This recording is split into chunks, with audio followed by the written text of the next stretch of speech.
Notre bon Père Céleste, on tient vraiment à te remercier pour ta chaleureuse présence parmi nous encore une autre fois ce matin. Merci, mon Père, d'être présent.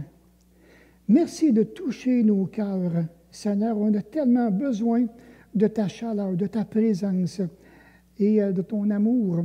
On a besoin, Père, de savoir que tu nous soutiens. On a besoin de savoir que tu es là, que tu es près de nous, que tu nous entends, que tu nous supportes, que tu nous épaules. Ô Père Céleste, combien que je te prie, en ces mêmes instants, afin que tu puisses visiter les cœurs de chacun de nous. Regarde-nous en face, Père. Et vois que ce soit les difficultés, que ce soit les inquiétudes qui se montent ou bien qui montent au cœur de chacun de nous. Combien qu'on te prie afin que tu puisses venir apaiser la tempête de nos cœurs, de notre cœur. Puisses-tu, mon Père, mettre ta paix, cette paix dont tu nous parles dans les Écritures qui surpasse toute intelligence et qui garde nos cœurs et nos pensées en Jésus. C'est de cette paix-là, Père, que je te parle. Puisses-tu venir vraiment la mettre en nos cœurs.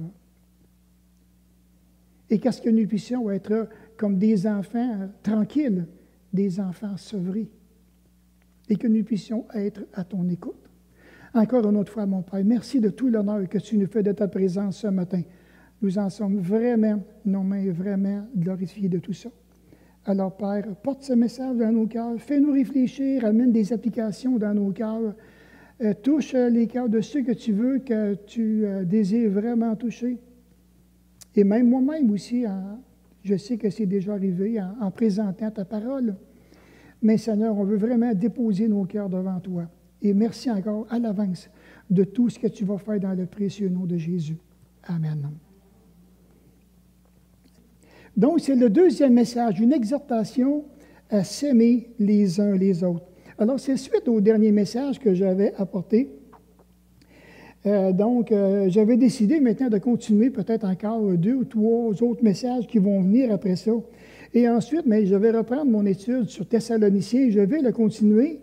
Mais la semaine passe, non, il y a 2 semaines que je vous avais apporté le message, je vous avais présenté 4 questions. Alors, ce matin, attendez un petit peu que je puisse regarder ça. Ce matin, on va regarder quand les croyants ont-ils reçu le pouvoir de s'aimer. Les 4 questions que je vous avais présentées il y a 2 semaines, ce sont celles-ci. Donc, quand les croyants ont-ils reçu le pouvoir de s'aimer, c'est ce qu'on va voir ce matin. Et dans les semaines qui vont venir, alors, qui les croyants doivent-ils aimer? C'est encore une bonne question. Comment le croyant doit-il aimer? Et finalement, mais pourquoi? Pourquoi le croyant doit-il aimer? Et j'ai pensé prendre dans 1 Pierre, chapitre 1, dans les versets 22 à 25. Je l'ai mis sur le PowerPoint. Regardez, vous pouvez suivre. Espérant que vous voyez bien en arrière. Donc, ayant purifié vos âmes en obéissant à la vérité pour avoir un amour fraternel, sincère. Aimez-vous ardemment les uns les autres de tout votre cœur, puisque vous avez été régénérés, non par une semence corruptible, mais par une semence incorruptible, par la parole vivante et permanente de Dieu. Car toute chair est comme l'herbe, et toute sa gloire comme la fleur de l'herbe. L'herbe sèche et tombe, mais la parole du Seigneur demeure éternellement, et cette parole est celle qui vous a été annoncée par l'Évangile. Donc, quand les croyants ont-ils reçu le pouvoir de s'aimer? Un fait demeure. La parole de Dieu nous fait savoir que pour un inconverti, quelqu'un qui n'a pas reçu Jésus-Christ dans sa vie, c'est certain qu'il est très loin d'avoir la capacité d'aimer comme que Dieu s'attend, que nous, les chrétiens, on devrait s'aimer. Et lorsque le Seigneur Jésus fait face aux foules qui le suivaient, ou même lorsqu'il était devant les chefs religieux, il n'hésitait pas, lorsqu'il jugeait bon de leur dire ceci, je ne tire pas ma gloire des hommes, mais je sais que vous n'avez point en vous l'amour de Dieu. Je suis venu au nom de mon Père et vous ne me recevez pas. Si un autre vient en son nom, vous le recevez. Et il ne faut pas oublier que lorsque quelqu'un qui se présente devant Jésus à l'époque, puis même encore aujourd'hui, hein, le Seigneur Jésus a toute une connaissance des individus qui se présentent devant lui. Alors, ce n'est pas le désir de recevoir la gloire des hommes qui lui inspire ce qu'il va dire, du tout, du tout. Mais Jésus, il dit lui-même, s'ils avaient en eux l'amour de Dieu, ils ne le repousseraient pas. Si les gens avaient en eux l'amour de Dieu, ils accueilleraient ce Jésus qui est tellement agréable. C'est pour ça qu'il dit, pour accepter peut-être un jour celui qui va venir en son nom. Là, maintenant, on parle de l'Antéchrist, qui va venir un jour. Et là, Israël, il va l'accepter, puis il n'y aura aucun problème avec tout ça. Donc, le Seigneur, ici, dans ce texte, se fait repousser par son peuple. Le peuple qui, au fil des années, qui a pris tellement soin, Jésus se fait repousser par lui. Autrement dit, le peuple ne le reçoit pas. Ils sont en train de lui dire, d'une façon peut-être hypocrite, je ne sais pas quoi, mais c'est bien simple, mais on veut que tu saches que tu n'es pas le bienvenu parmi nous. Wow! Et Jésus savait. Il savait parce que si vous serez le bienvenu, si vous auriez l'amour de Dieu en vous, je serai le bienvenu. Mais je sais que je ne suis pas le bienvenu. Et la source de ce repoussement, c'est vraiment qu'ils n'ont pas l'amour de Dieu en eux. On dit que le cœur du méchant est vide d'amour. Et c'est une vérité qui est troublante. Parce qu'on en rencontre des gens qui n'ont pas cette vérité dans le cœur, qui n'ont pas le Seigneur Jésus-Christ dans le cœur. Qu'en est-il de leur amour? Et Jésus lui-même, il disait, mais malheur à vous, pharisiens, quand il se présentait devant les chefs religieux, parce que vous payez la dîme de la menthe, de la rue et de toutes les herbes, et que vous négligez la justice et l'amour de Dieu. C'est là ce qu'il fallait pratiquer sans omettre les autres choses. Et de voir que les pharisiens étaient vraiment des chefs religieux qui s'acquittent scrupuleusement, je dirais, dans leur pratique religieuse. Regardez bien, on va les payer la dîme de la menthe, on va payer la dîme de la rue, la dîme des herbes. Et puis, regarde, on va voir, on paye ça, nous autres. Regardez, si vous pensez que je ne fais rien, là, regardez tout ce que j'ai payé. Mais Jésus, il dit, puis il reprend, vous avez été des hommes négligents. Vous avez mis de côté la justice et l'amour. Vous avez été méchants dans le cœur. Ésaïe 48, 10, il dit, maudit soit celui qui fait avec négligence l'œuvre de l'Éternel. Alors Jésus pointe réellement, au fond, ce qui ne va pas dans le cœur. Il est devant les chefs religieux, puis, écoutez, il voit tout.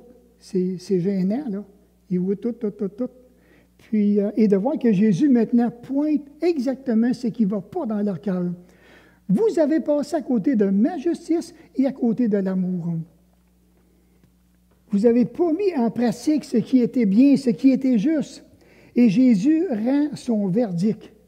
Vous êtes incapables d'aimer. Wow! Quelque chose, là. Ça fait réfléchir. Incapables d'aimer comme Dieu le veut. Et les chefs religieux n'ont jamais mis en pratique l'amour de Dieu. Ils en étaient incapables. Même malgré le fait qu'ils faisaient tellement de choses extérieurement pour démontrer un paquet d'œuvres qu'ils faisaient, Jésus dit non. Il dit, c'est pas ça du tout auquel je m'attendais de vous. Et dans le fond, je me suis dit, quand j'ai fait l'étude, j'ai dit, Seigneur, au fond, c'était peut-être ça que le peuple attendait, de voir des œuvres de justice de la part de leurs chefs religieux, de voir comment démontrer cet amour-là envers le peuple. Puis, ils n'ont jamais vu les chefs religieux de démontrer cet amour-là. Et ça me ramenait loin. Ça me ramenait très loin.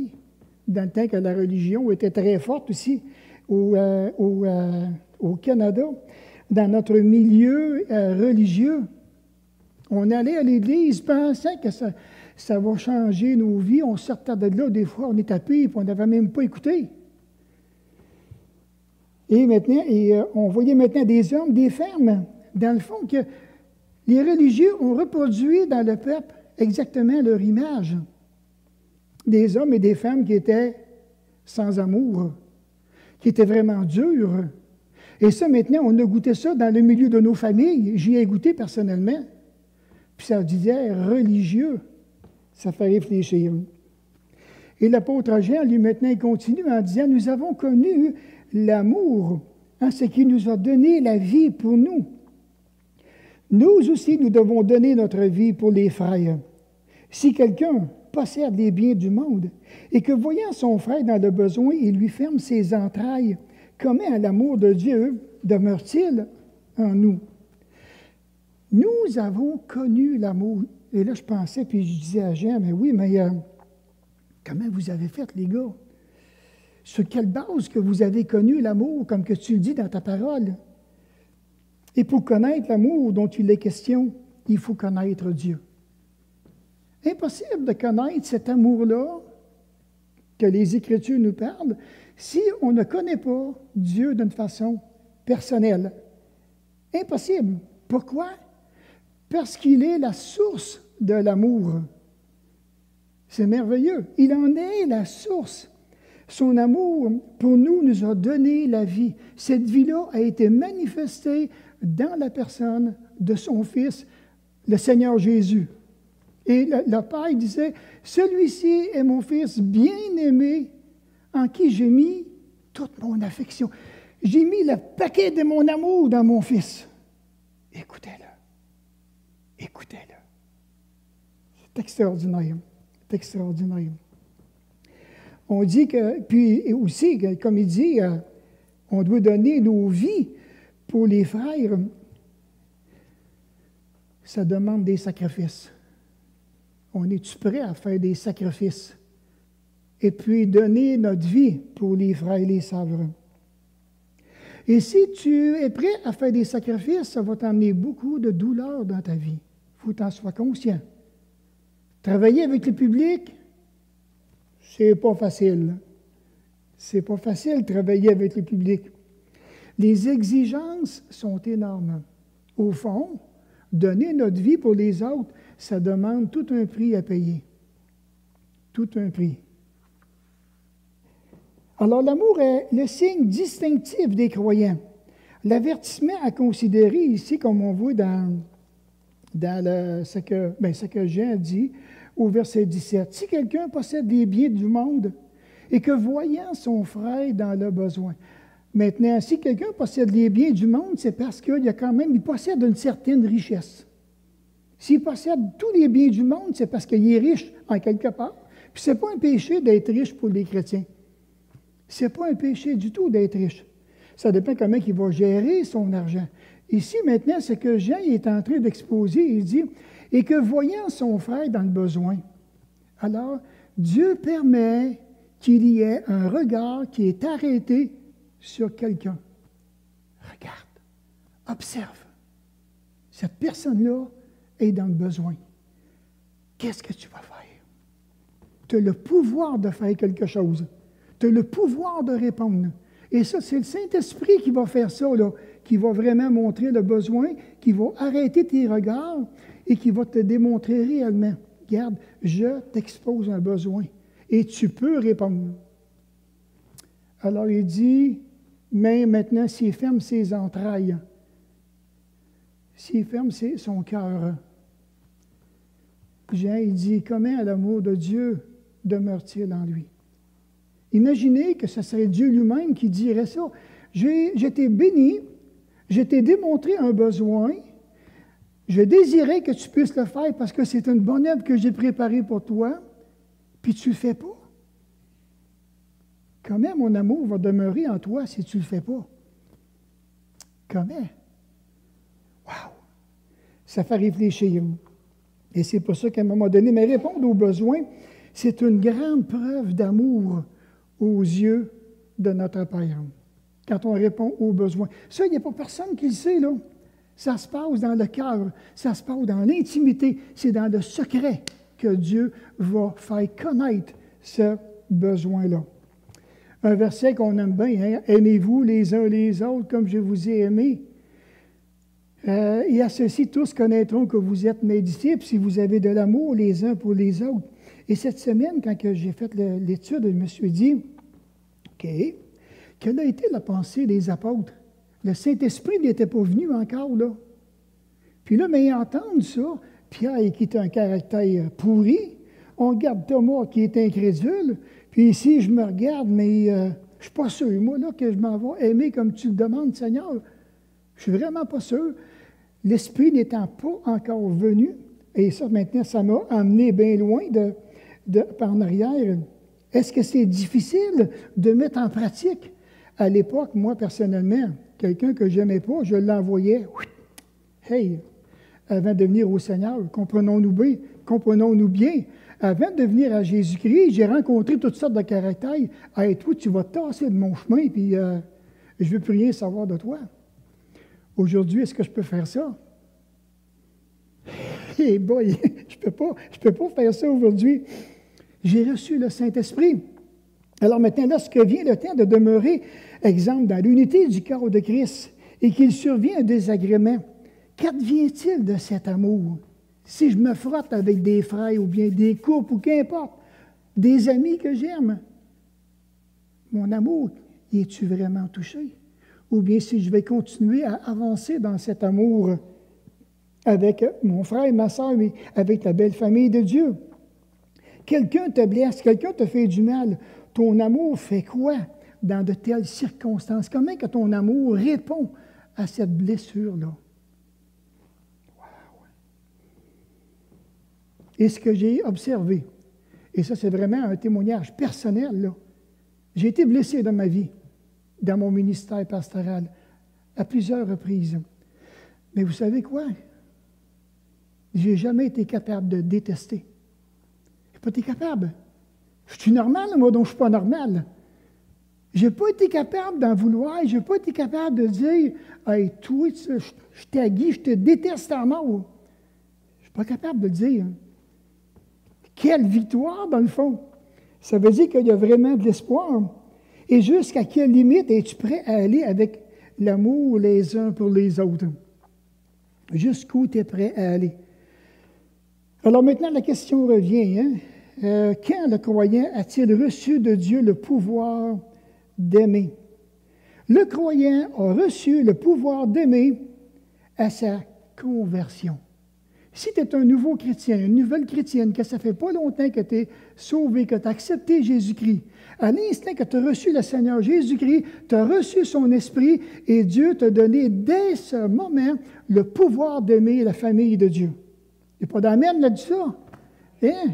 C'est merveilleux. C'est vraiment merveilleux. C'est-à-dire que Dieu va te donner une capacité d'aimer d'une façon surnaturelle. C'est vraiment quelque chose, d'une manière, et même il va t'encourager à aimer d'une manière qui va vraiment le glorifier. Par son esprit seulement. Et boy, ça m'a rappelé ça maintenant, quand que j'étais, je pense que j'en parle un petit peu de l'autre côté.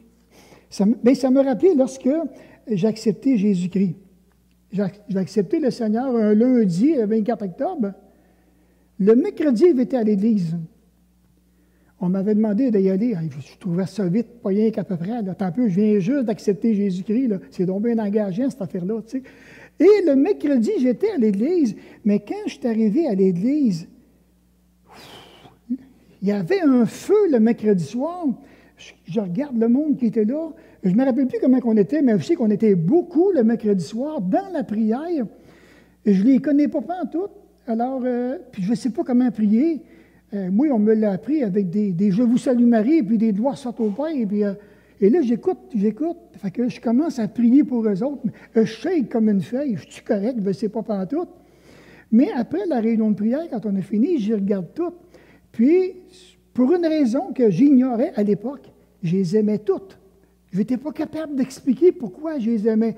Mais il y avait cet amour-là que Dieu avait mis dans le cœur sans le savoir. Or, l'espérance ne trompe point parce que l'amour de Dieu est répandu dans nos cœurs par le Saint-Esprit qu'il nous a donné. Et ça, maintenant, c'est tellement important que l'on puisse comprendre. Je n'ai pas à chercher cet amour-là. Je n'ai pas à faire n'importe quoi pour démontrer cet amour-là. Il est là, dans ton cœur. Si tu as accepté Jésus-Christ dans ta vie, tu as reçu l'Esprit de Dieu. Le fruit de l'Esprit, c'est l'amour.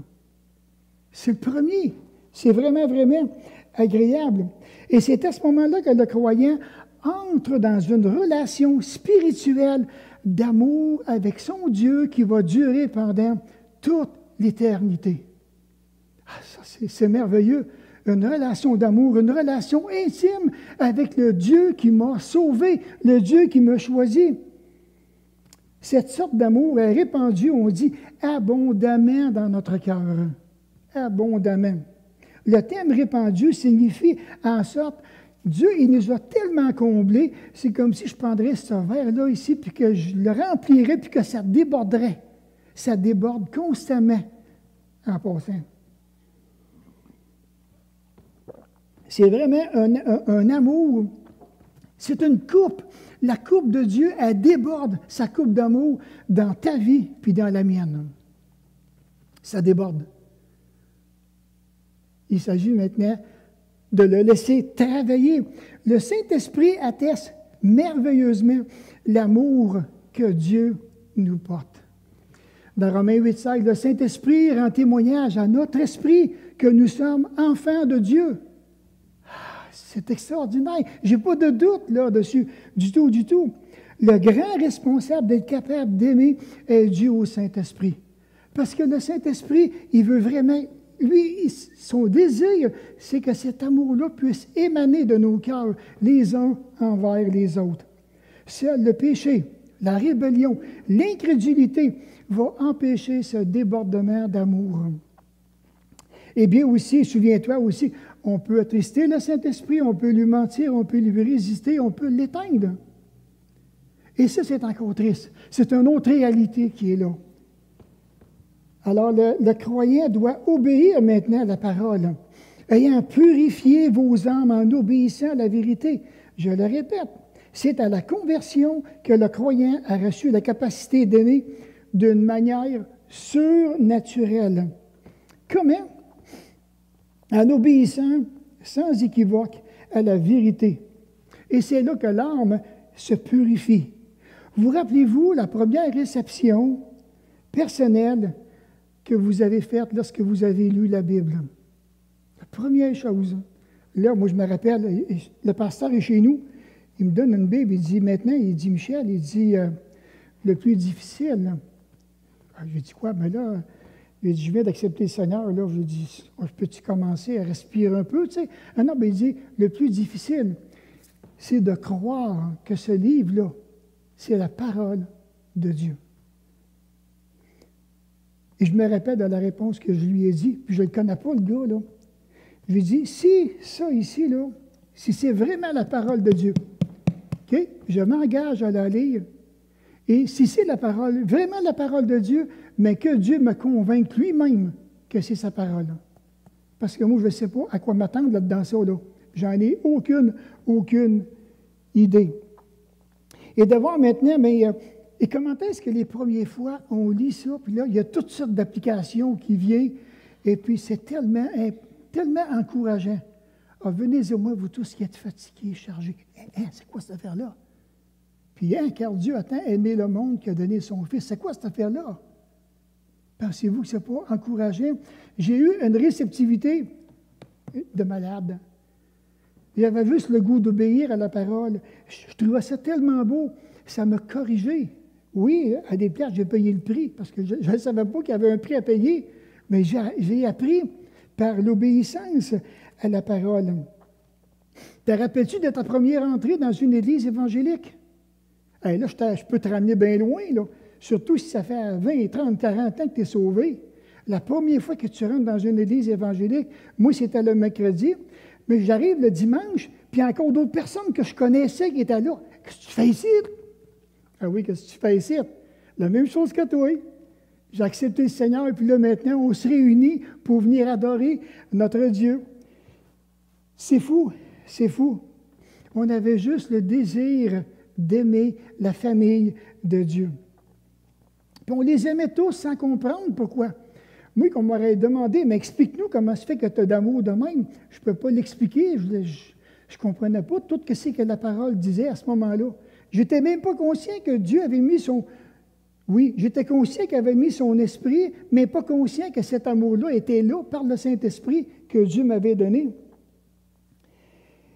Et de voir maintenant, bien, personne aussi ne savait d'où venait ce désir d'aimer, parce qu'on ne posait pas la question. On pensait vraiment que c'était normal. Et au fil des années, c'est la parole de Dieu qui nous a enseigné cette précieuse vérité. Voilà pourquoi vous êtes capable de vous aimer. Je vous ai choisi et je vous ai donné mon Saint-Esprit, et ce Saint-Esprit-là, il a rempli votre coupe, puis ça déborde. C'est comme une chute. Ça n'arrête pas. C'est constamment. C'est tout le temps présent. C'est vraiment spécial. Et le terme purifié que Pierre emploie, c'est le terme egnikotes. Je ne sais pas si je le prononce comme il faut dans le grec. C'est un participe parfait décrivant une action passée dont les résultats se prolongent dans le présent. C'est tout le temps là. C'est là. Alors, on a eu une action du Saint-Esprit le jour qu'on a accepté Jésus-Christ. Ça n'a pas été là, là. Ça continue, ça déborde encore. Et ça va déborder pendant toute l'éternité. C'est vraiment merveilleux. Dieu ne se contente pas de purifier le passé impur du chrétien. Il donne aussi à ceux-ci la capacité nouvelle pour le présent, l'avenir. Par exemple, ici, quand l'apôtre Paul dit « Si quelqu'un est en Christ, il est une nouvelle création.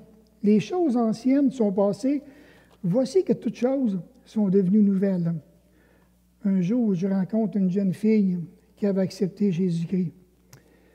Puis elle dit, ce verset-là, elle dit, Michel, elle dit, c'est pas vrai pantoute. Elle dit que toutes choses sont nouvelles, c'est pas vrai du tout. Elle dit, parce que quand je regarde ma vie personnelle, j'essaie de comprendre, puis je voudrais bien que toutes choses seraient nouvelles dans ma vie, mais elle dit, c'est pas vrai.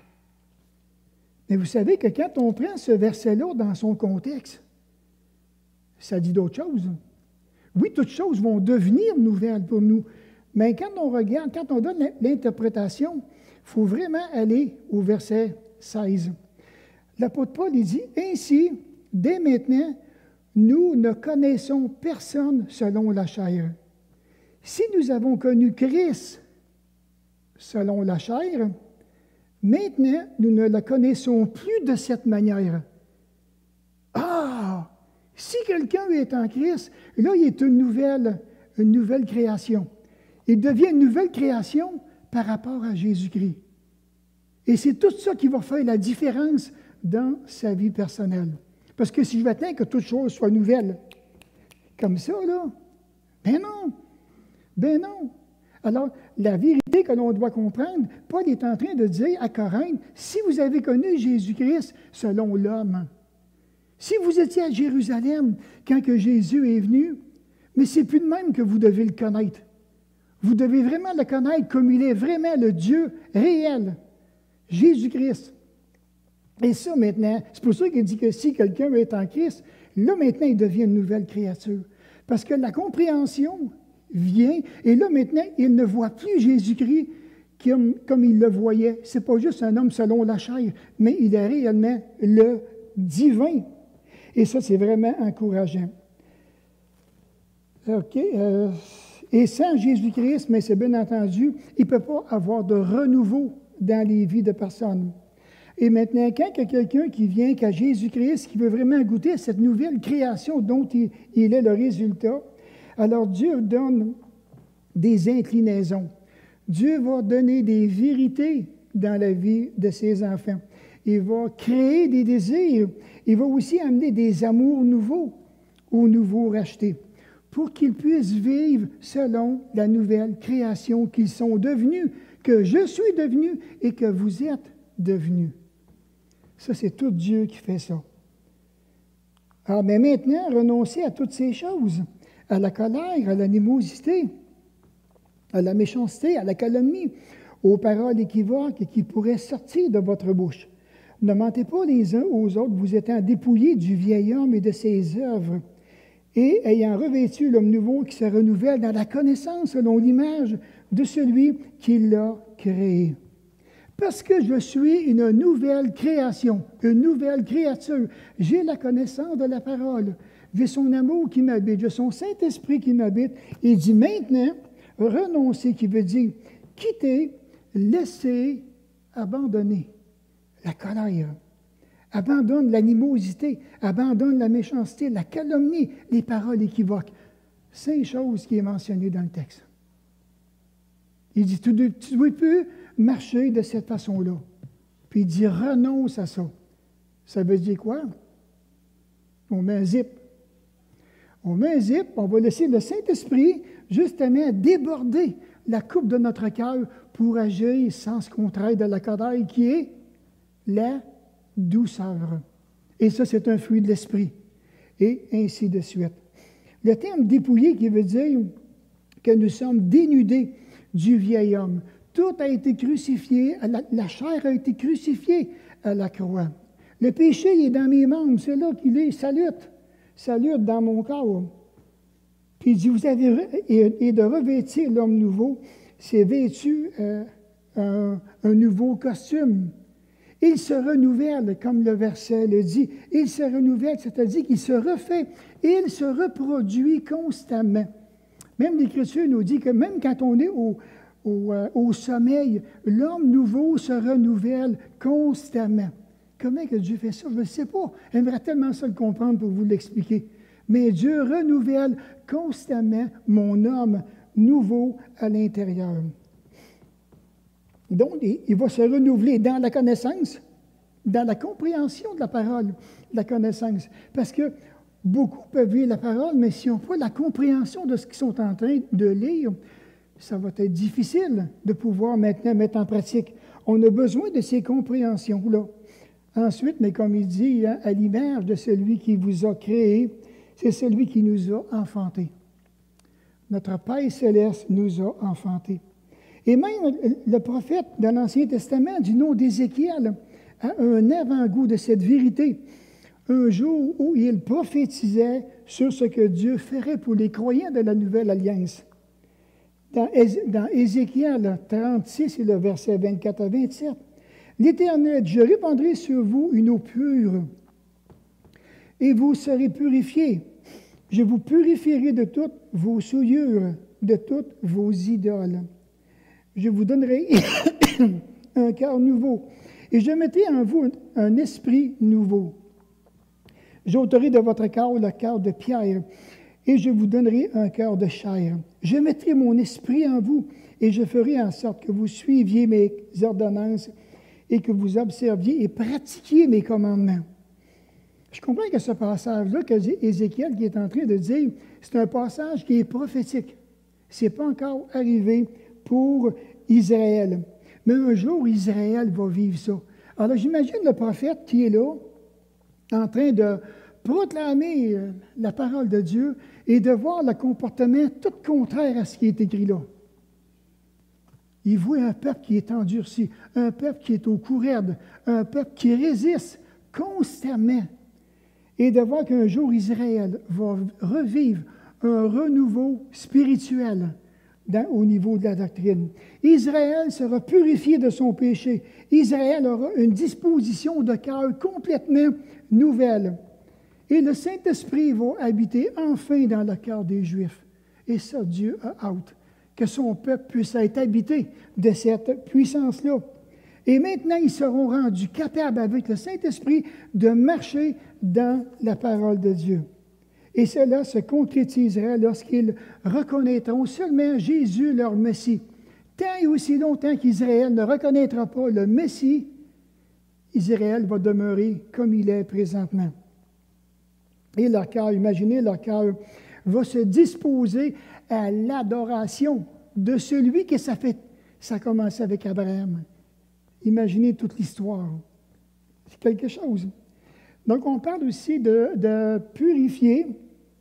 Ici, maintenant, il dit, considérez, frères, que parmi vous, qui avait été appelé, qu'il n'y a pas beaucoup de puissants ni beaucoup de nobles. Or, c'est par lui que vous êtes en Jésus-Christ, qui par la volonté de Dieu a été fait pour nous sagesse, justice, sanctification, rédemption, afin que, comme il est écrit, que celui qui se glorifie dans le Seigneur. L'appel de Dieu est tellement efficace, cet appel-là à la rédemption, du fait que Jésus a payé entièrement ma dette à la croix.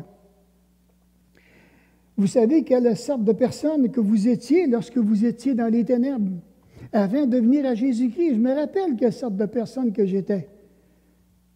Caractère insupportable. Comme une fois que je me le suis fait dire. Je ne comprenais pas pourquoi, mais ça venait souvent. Aujourd'hui, mais j'ai changé. Et vous autres aussi, vous avez changé depuis le jour que vous avez accepté Jésus-Christ.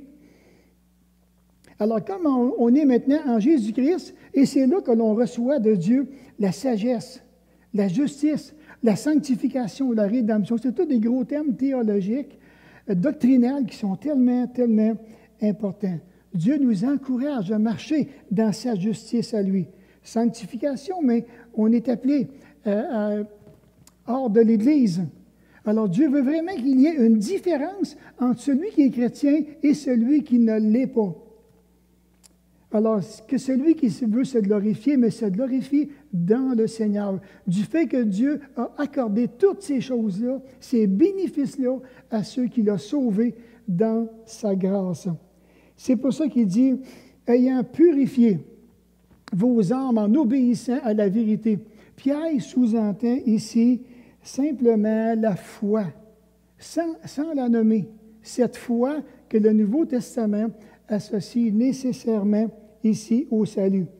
Pour la raison qu'il dit, vous obtiendrez pour le salut de vos âmes, pour le prix de votre foi.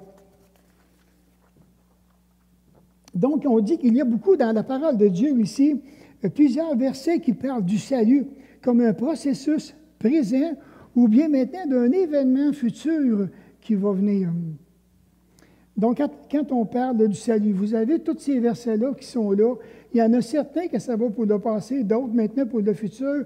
On dit que nous serons entièrement, ça maintenant c'est vraiment des doctrinales, là, que nous serons entièrement comme sauvés lorsque nous serons dans la présence de Jésus-Christ. Que le salut sera réellement complet quand on sera dans sa présence.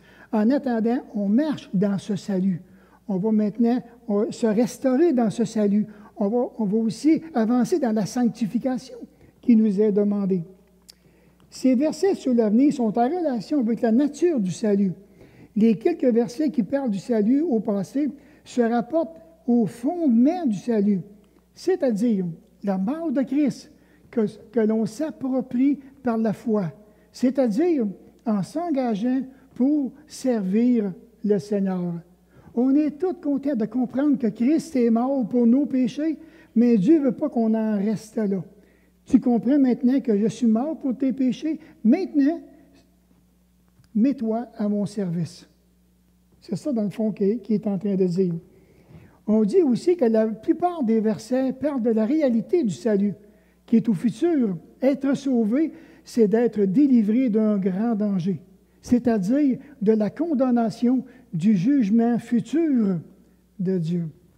Le terme là, être au niveau du salut, c'est ce que ça veut dire, que Dieu nous a délivrés de sa condamnation éternelle, qui est la perdition éternelle. Dieu nous a sauvés de cela. C'est merveilleux, on n'ira jamais là. Jamais, jamais. On dit que, et Dieu aussi, qui connaît les cœurs, leur a rendu témoignage en leur accordant le Saint-Esprit comme à nous. Il n'a fait aucune différence entre nous et eux, ayant purifié leur cœur par la foi. C'est que Pierre ici met l'accent sur ce que Dieu fait envers tous et chacun, que le Seigneur a accordé sa grâce autant chez les Juifs comme chez les non-Juifs. Au fond, il fait référence toujours à l'obéissance à la vérité. La vérité qui est un élément inhérent de la foi. La vérité, sans la foi, ça ne peut pas marcher. La vérité, la foi, l'obéissance, ça fait vraiment un très beau triangle qui va vraiment très bien ensemble. Et c'est aussi ce que Jean nous partage dans Jean chapitre 3, le verset 36. Celui qui croit au Fils a la vie éternelle. C'est tellement simple, tellement, tellement simple. Mais celui qui ne croit pas au Fils ne verra point la vie, mais la colère de Dieu demeure sur lui. La vérité est nécessaire à la foi. Alors maintenant, c'est par la foi que le croyant place toute sa confiance en Jésus-Christ. C'est par sa foi aussi en Christ que Dieu lui a accordé la vie éternelle. Et ça, c'est la bonne nouvelle de l'Évangile. C'est vraiment la bonne nouvelle de l'Évangile. Mais quelle tristesse pour ceux qui ne croient pas. Ceux qui ne croiront jamais. Quelle tristesse. Premièrement, la colère de Dieu demeure sur eux autres. Cette même colère-là, elle va les accompagner pendant toute l'éternité. Être sous la main de la puissante colère de Dieu, c'est quelque chose. Alors, au fond, et aussi dans ce verset-là, dans Romains 10, car c'est en croyant du cœur qu'on parvient à la justice, et c'est en confessant de la bouche qu'on parvient au salut, selon ce que dit l'Écriture. Et puis, comme je vous disais dernièrement, avec la conjonction « car » qui est là, c'est une explication. Le verset 10, c'est une explication du verset 9. 8 et 9 même, il dit « Que dit-elle? La parole est près de toi, dans ta bouche et dans ton cœur. Or, c'est la parole de la foi que nous prêchons. Si tu confesses de ta bouche le Seigneur Jésus, et si tu crois dans ton cœur que Dieu l'a ressuscité des morts, tu seras sauvé. » Voyez-vous l'importance? Car c'est en croyant qu'on parvient. Et là, maintenant, l'apôtre Paul, il met le punch ici. Mais pour bien comprendre, il faut aller maintenant dans le contexte, parce que la conjonction « car », c'est une conjonction de coordination qui va donner une preuve, une explication de la proposition principale. Il donne une explication, c'est un résultat ici que l'on voit dans le verset 10. Alors maintenant, ici, c'est celui qui croit dans son cœur. Ça ne vient pas de la tête, ça vient vraiment du fond du cœur.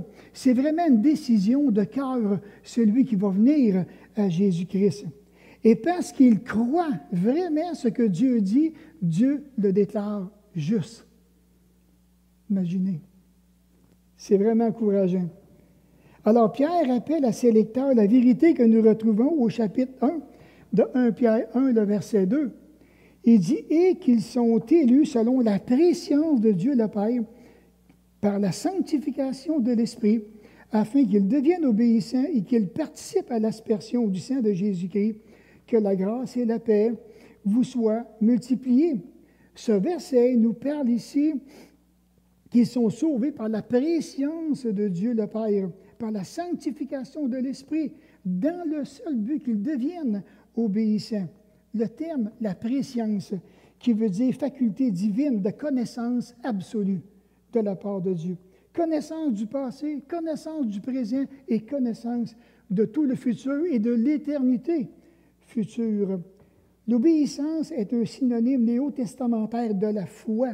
Et c'est ce que l'apôtre Paul nous partage dans Romains chapitre 6 et le verset 16, quand il dit « Ne savez-vous pas qu'en vous livrant à quelqu'un comme esclave pour lui obéir, vous êtes esclave de celui à qui vous obéissez, soit du péché qui conduit à la mort, ou soit de la justice, de l'obéissance plutôt, qui conduit à la justice. » Donc, par lui, par Jésus, nous avons reçu la grâce de l'apostolat pour nous amener en son nom à l'obéissance de la foi.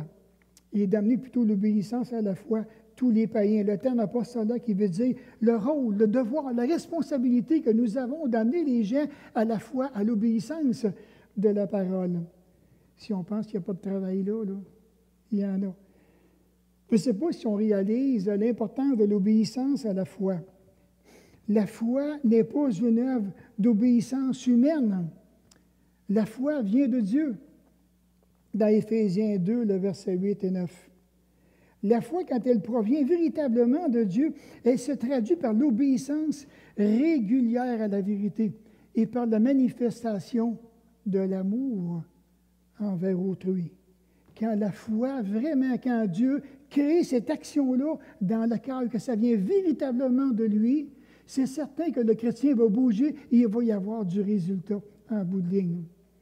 Le chrétien sera une source de bénédiction et ceux qui vont le recevoir seront une source de bénédiction à cause de l'amour qu'il va démontrer envers les autres. Alors, quand les croyants ont-ils reçu le pouvoir de s'aimer? Tous les croyants ont reçu à la conversion le pouvoir d'aimer de manière surnaturelle. La foi, l'obéissance à la parole sont deux outils indispensables pour atteindre ce but spirituel dans notre vie. Petite question. Y a-t-il quelqu'un que le Seigneur t'amène ou t'appelle à aimer maintenant? Vraiment comme il aimerait que tu puisses démontrer cet amour-là. Le prochain message, Dieu voulant, ça sera « Qui les croyants devraient-ils aimer? » On va se couper dans un mot de prière.